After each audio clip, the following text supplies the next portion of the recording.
used to. This time he's getting hammered over new bombshell revelations, literally about bombshell revelations. Not only is he dishonest, he's not too bright. I smell it. And as we can see, my nose is pretty large. Even though I got allergies, I can still smell well enough. I know what I'm smelling when I'm smelling it. In one of the most talked about moments in sports and entertainment crossover history, Stephen A. Smith and Jimmy Kimmel delivered a ruthless double shot at Floyd Mayweather on live TV, igniting laughter, debate, and a wave of media buzz.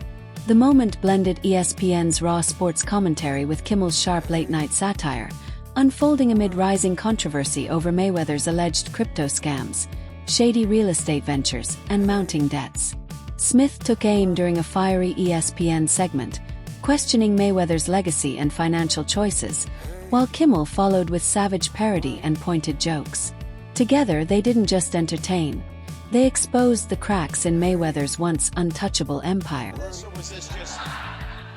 I guess it's something that they just made up. Something made up.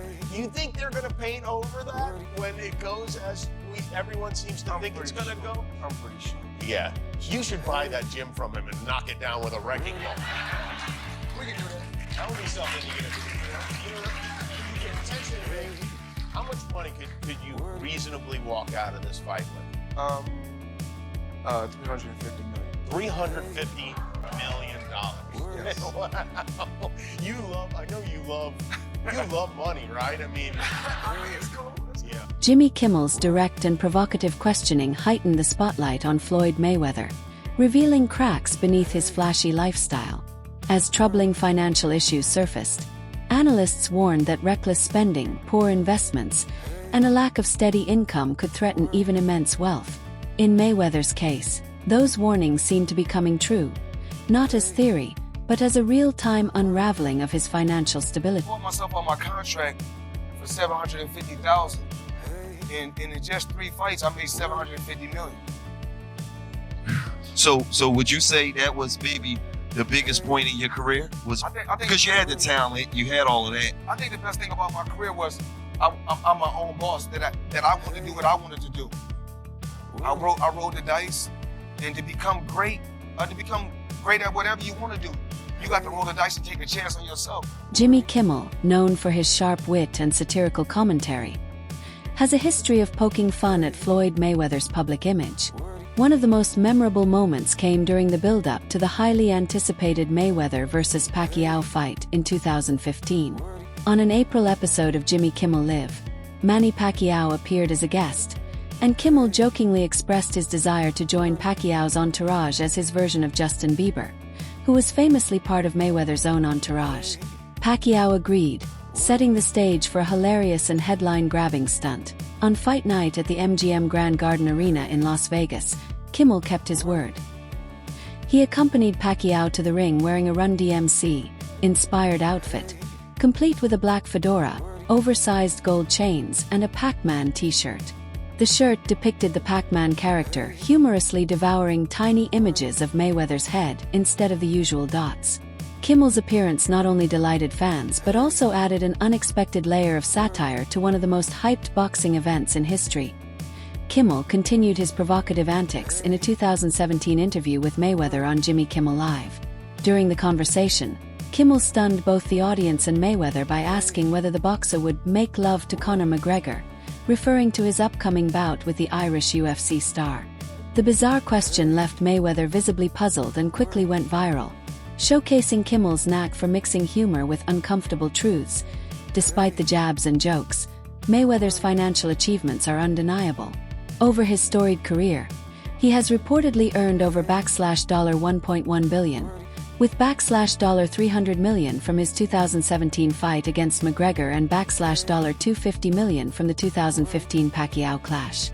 In 2006, he famously paid $750,000 to buy himself out of a top-ranked contract, an investment that led to roughly $750 million in subsequent earnings. Today, Mayweather claims to earn $300 million a month through various business ventures, especially in real estate. His vast portfolio spans luxury homes, exotic cars, Mayweather Promotions, and the Money Team brand, reinforcing his status as one of the wealthiest athletes in history. Everybody claiming that I'm not that sharp and I'm not that smart. Then why should I give you guys my business plan? Right? Why you want to know? Why should I reveal my business plan? It's obvious if I've been a multi-millionaire and made over $1 billion by the time I was 40. I think I made over $1.2 billion with no endorsement deals, independent. So it's obvious I got some type of remedy, or I know what I'm doing. During a 2017 appearance on Jimmy Kimmel Live, Floyd Mayweather offered a revealing glimpse into his extravagant lifestyle and bold financial mindset. When host Jimmy Kimmel questioned him about his spending habits, Mayweather responded with his signature confidence. "Whatever you bet, if you don't win, I'll give it back to you." The remark underscored his self-assurance in his financial acumen and his willingness to put his wealth behind his words. He went on to share that he once had a Brinks truck deliver millions of dollars directly to his residence, an example of his flair for luxury and convenience. Mayweather's lavish spending habits don't end there. He reportedly pays up to $1,000 per meal for his personal chef and the same amount for haircuts.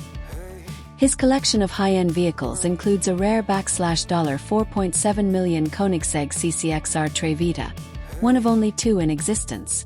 These anecdotes highlight Mayweather's unapologetically opulent lifestyle, defined by excess and a desire to surround himself with the finest money can buy. However, not everyone views Mayweather's financial approach with admiration.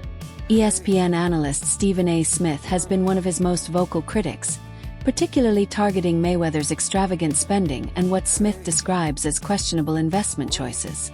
One notable example is Mayweather's reported $42 million investment in a New York City real estate portfolio. Investigative reports later revealed that there was no official change in property ownership records, raising doubts about the authenticity of the deal. Smith argues that such inconsistencies cast serious shadows over Mayweather's public image as a savvy businessman. Smith's critique paints a broader picture of financial risk, the dangers of unchecked spending and the illusion of wealth built on potentially unstable foundations. While Mayweather has generated massive earnings throughout his boxing career, estimated at over $1.1 billion, Smith warns that without solid financial planning and transparency, even fortunes of that magnitude can erode. As the spotlight grows brighter on Mayweather's finances, questions linger about whether his high-profile lifestyle is truly sustainable in the long run. Having any real kind of boxing background. I did not see the fight, although I heard he lost every round and Floyd Money Mayweather was whipping him pretty good. I was not there. I did not see it. I do not know. Here's what I do know, which is where my disappointment comes from. When you are as great as Floyd Money Mayweather, everybody doesn't deserve to be in your space. I know you like to make money. You're never going to stop making money. Very, very few people on the planet know how to make money like you know how to make money. But some of this stuff has got to stop. You want to get Conor McGregor in the ring for an exhibition match, all right, that's fine. You know, Conor sold that. It was great marketing. He's not a boxer, but hey, he was a knockout artist in the UFC. I get it. John Gotti III, I don't know anything about him. I'm not trying to disrespect him. And yes, I'm being smart. I'm not trying to disrespect the grandson of a mobster. Fair enough. But what I'm to say is this. When you're great, when you're elite, not just anybody deserves to be in your pristine space. And what I mean by that is I'm not talking about on the street or anything like that. Boxing is your thing. Oscar de la Hoya, Floyd Mayweather's longtime rival, has been increasingly vocal in his criticism of Mayweather's recent string of exhibition fights. De la Hoya has accused Mayweather of hypocrisy, pointing out that while Mayweather often mocks YouTubers and crossover fighters like Logan Paul, he has simultaneously profited from similar ventures. By labeling others as just influencers while stepping into the ring with social media stars himself, Mayweather appears to contradict his own standards, a contradiction de la Hoya has seized upon in fiery public remarks and a particularly blunt interview. De la Hoya didn't mince words, branding Mayweather a scammer and a fraud for what he sees as exploiting boxing's legacy for personal gain. He argued that Mayweather's continued participation in exhibition matches undermines the sport's integrity, especially when he criticizes others for the very same actions. De La Hoya's comments not only reflect the deep tension between the two boxing icons but also tap into a broader debate about the commercialization of the sport and the fine line between entertainment and spectacle. De La Hoya has further suggested that Mayweather's exhibition bouts are not only financially motivated but also a plea for continued relevance. Citing Mayweather's exhibition match against John Gotti III, a chaotic event marred by boos and a mid-fight referee change allegedly triggered by Mayweather, De La Hoya called the spectacle embarrassing. In an Instagram video, he urged Mayweather to stop embarrassing yourself with these exhibitions. Mayweather, however, has defended his choices, claiming that these events are legitimate sources of income and tools for building generational wealth. He maintains that exhibition fights allow him to stay active in the sport while continuing to capitalize on his global brand. Just quickly, 10 seconds, what's going on with Floyd, Canelo, Instagram, what's up with all that stuff? Yeah, no, I mean, obviously, you know, he tried to steal somewhat of Canelo's thunder. He couldn't help himself. He had to crawl under his rock, out of his rock, and make some noise. But look, he's retired. I mean, either he's hurting for attention or he's hurting for money, and you know, we strongly feel that Canelo's the man right now. He's the highest paid athlete in the world, and then we move on and we go forward and we continue with. Recently, Floyd Mayweather was seen confidently strolling through the streets of New York City, pointing at various high-rise buildings and claiming them as part of his vast real estate empire. Dressed head to toe in designer clothing and trailed by a camera crew, the display appeared carefully orchestrated to reinforce his image as both a boxing icon and a successful businessman. The message was clear. Mayweather wanted to silence growing rumors about his financial instability and reassert his status as a savvy investor. However, the narrative began to fall apart under scrutiny. Investigative journalists and real estate analysts looked into the ownership of the buildings Mayweather identified, only to find that none of the properties were registered under his name or any known business entities linked to him. The revelations painted a very different picture, one that suggested Mayweather's claims may have been more about showmanship than substance, further fueling skepticism. A recent video captured Mayweather lavishly spending on the rental of luxury mansions, many of which he neither needed nor occupied for long periods. This pattern of renting extravagant properties rather than buying or living in them full-time seems aimed more at projecting a lifestyle of opulence than serving any practical financial purpose. Critics argue that these expenditures are less about smart investing and more about maintaining a public image rooted in excess. Despite frequently touting himself as a financial expert and master strategist, Mayweather's spending habits increasingly appear impulsive and unsustainable. His focus on maintaining an illusion of wealth, rather than securing long-term financial stability through prudent investments, raises serious questions about his financial acumen. For someone who claims to build generational wealth, his behavior reveals a troubling pattern of reckless spending and a possible reliance on image over substance. Floyd Mayweather just signed a deal to lease an apartment in Midtown Manhattan.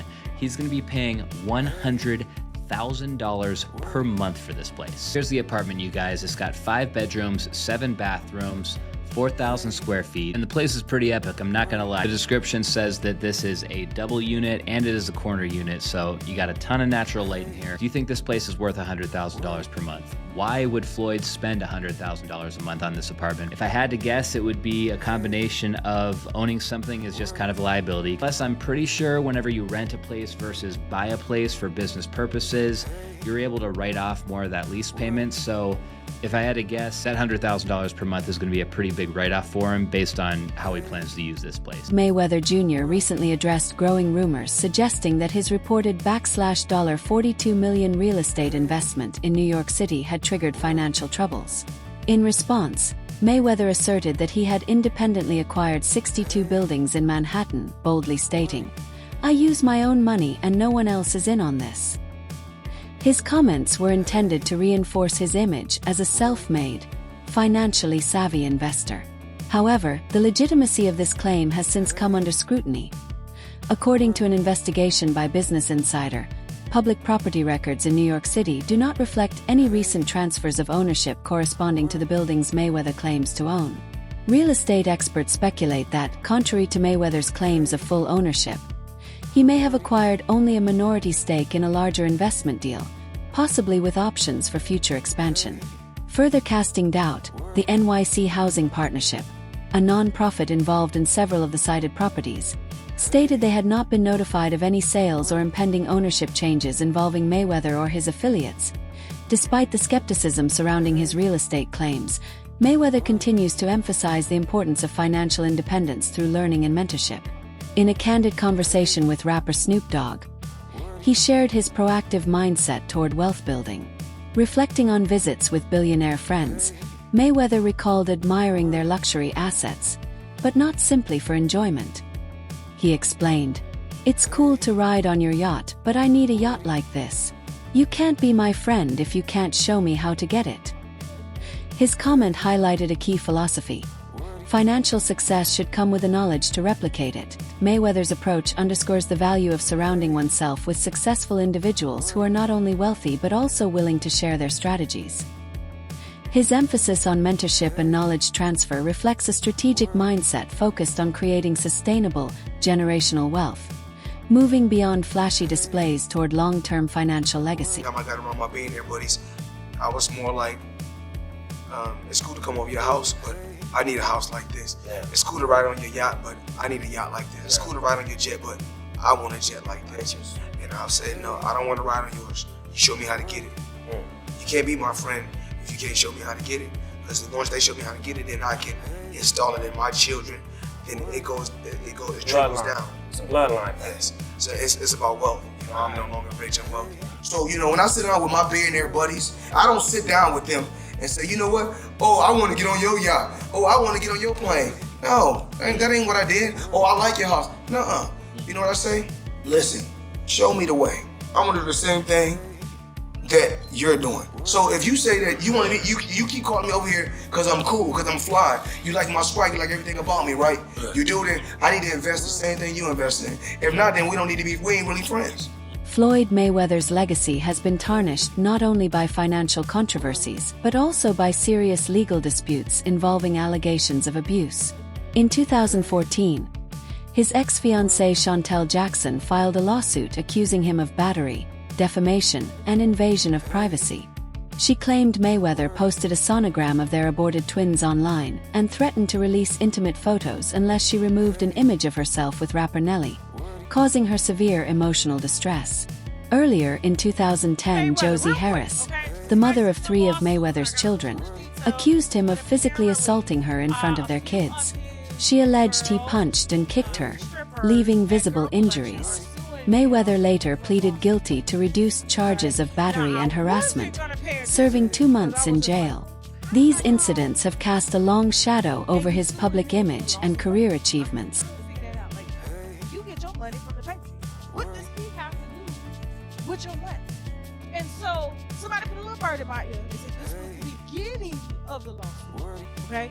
They're going to be adding more allegations of harassment and all this stuff. And I was like, hold up, we worked in a club. And so apparently there's more to come. All right? But here's my thing. I was like, the last person that filed a lawsuit against him, alleging anything, where's she at? Since retiring from professional boxing in 2017, Floyd Mayweather Jr. has shifted his focus to lucrative exhibition matches, often against non-professional opponents such as YouTubers and MMA fighters. These bouts, while low risk in terms of physical challenge, have proven to be highly profitable. A notable example is his 2021 exhibition against YouTube star Logan Paul, for which Mayweather earned a guaranteed $30 million. He has also faced other unconventional opponents, including MMA fighter Mikuru Asakura and YouTuber Deji, further emphasizing his strategy of engaging in financially rewarding but athletically lopsided contests. Mayweather has defended these matches as light-hearted events that allow him to continue building wealth and legacy without the physical toll of professional competition. However, critics argue that his post-retirement career prioritizes entertainment over true sporting merit. Boxing purists contend that facing non-professionals undermines the sport's integrity, turning once prestigious events into commercial spectacles. The Logan Paul fight, for example, was widely criticized as a mismatch that blurred the lines between boxing and show business. While these exhibitions continue to attract massive audiences and revenue, they have sparked concerns about the sport's direction. Many believe this shift toward showmanship and profit over competition risks alienating serious fans and diminishing boxing's credibility as a professional sport. Why? Pick up a couple dollars. You know, they upset. See, they upset because I'm able to milk the game. I'm smart. Kept all my faculties. Made a lot of smart investments. So, you know, when great people like Warren Buffett, Bill Gates, and Waltons, the people that own Walmart, Walgreens, when they're getting money in their 50s, their 60s, their 70s, 80s, and even 90s, it's okay. A young kid like myself, from the inner city, from the ghetto, I worked my way to the top. I was able to leave boxing on my own terms and keep all my faculties, kept a lot of my money. So they're upset that I'm able to go out there and continue to make 40 and 50 and 60 million outside. You can't get mad. Yo, listen, this is what God wanted. Do Mayweather's exhibition fights show smart business sense or damage boxing's legacy? Share your thoughts in the comments. Legacy or profit, what matters more?